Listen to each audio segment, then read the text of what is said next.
السلام عليكم. شوفوا بكل صراحه، حقوق الانسان شي حاجه مزيانه بزاف، حقوق الانسان شي حاجه واعره، ولكن في بعض الاحيان راه ما كيصلحش داكشي. وراه حتى في الدول المتقدمه ومتطوره جدا واللي كنعطيو بها المثال، راهما كيديروا قوانين كيلجموا بهم عباد الله. ما تبزقش بالزنقه، قطع من الشانطي من البلاصه فين خاصك تقطع، تقيش شي واحد يخبروك.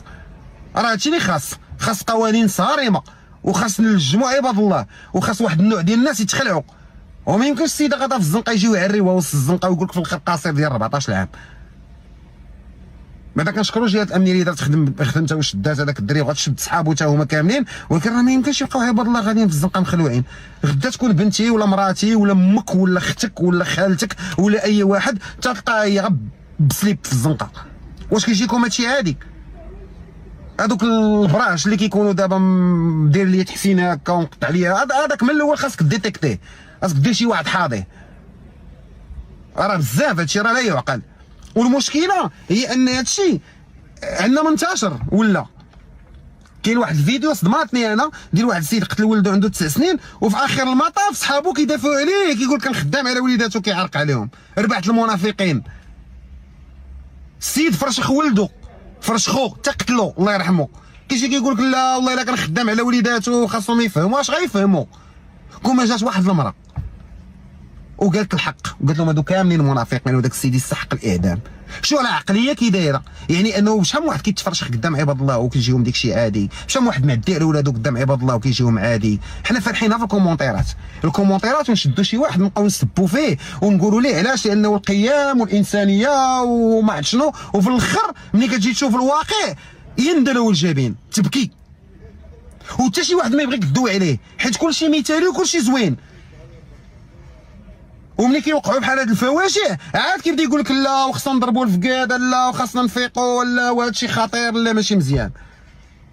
كنشكر جهه الامنيه ديال مدينه طنجه اللي دارت خدمتها، وكنطالب بالتعاطي مع ملف حقوق الانسان بطريقه مغايره، اللي يكونوا فيه قوانين كتلجم هاد عباد الله تخلعهم. ما نزيدش ندوي، نمشي نقول شي حاجه ندم عليها من بعد. الله يعاونكم.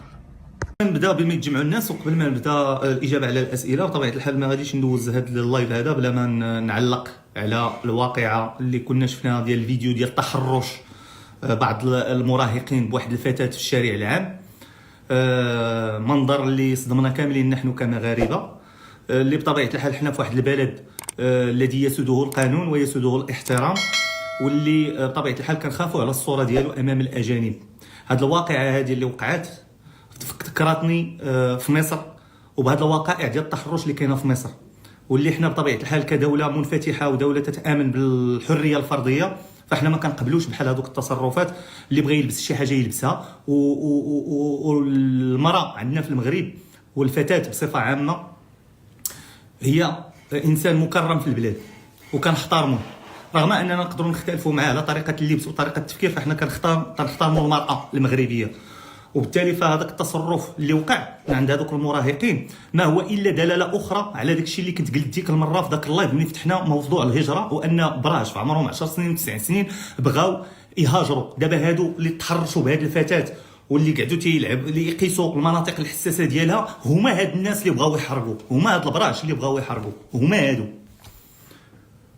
المشكله ماشي في الهجره، المشكله في العقليه وفي التربيه، والمشكله في الوالدين اللي كيولدوا تيطلقوا، تيولدوا ما تيربيوش. ملي كتشوف الدري في عمره 6 سنين وفي عمره 5 سنين وفي عمره 4 سنين كتلقاه في الزنقه حتى 9 الليل كيلعب كره وتيلعب مع الدراري، هذاك الولد ما مربيش ووالديه ما مربينش وما عرفوش يولدوا لينا واحد الطفل اللي هو صالح للمجتمع.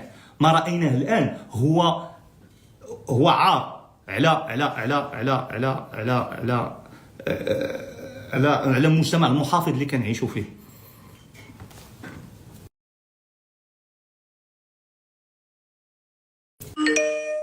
الله يرحم الوالدين راه دايرين الله يرحمهم. هما هادو اللي بغاو يحرقوا، هما هادو ولدو طلق. الا ما كتجيش معايا الكينه، كتجيش معاك الكينه اختي، سيري ديري عطا الله موانع اخرى الحمل.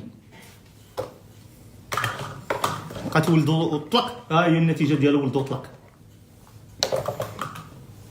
وراه اللي ما رباوش والديه راه تيربيه المخزن. الحاجه ما تجيش تبكي علينا، لا ولدي كان ضرايف، حنا ما عرفناش والله الا تصدمنا فيه، والله ما عرفنا. الحاجه ما ربيتيش ولدك ولا ما ربيتيش ولدك، القانون غيربيه والمجتمع اللي غيربيه. ففي العوض ما تطلقيو هذاك الولد، تولدي وتطلقيه، ربيه، حيت الا ما ربيتيهش انت اللي حن عليه وانت باك اللي حن عليه من المجتمع، غيربيه المجتمع وغيربيه القانون. هادشي اللي كاين، حيت حنا في دوله يسودها المؤسسات والقانون، كايناش السيبه، حنا ما عايشينش في الغابه. اللي بغى يولد شي حد يربيه قبل ما تطلقوا للزنقه. ايوا المهم هذا هو التعقيب ديالي على هذه الحادثه اللي وقعت لي. هي حادثه مؤسفه صراحه، وما موالفينش كنشوفوها في المغرب، حادثه اللي غريبه جدا علينا حنايا.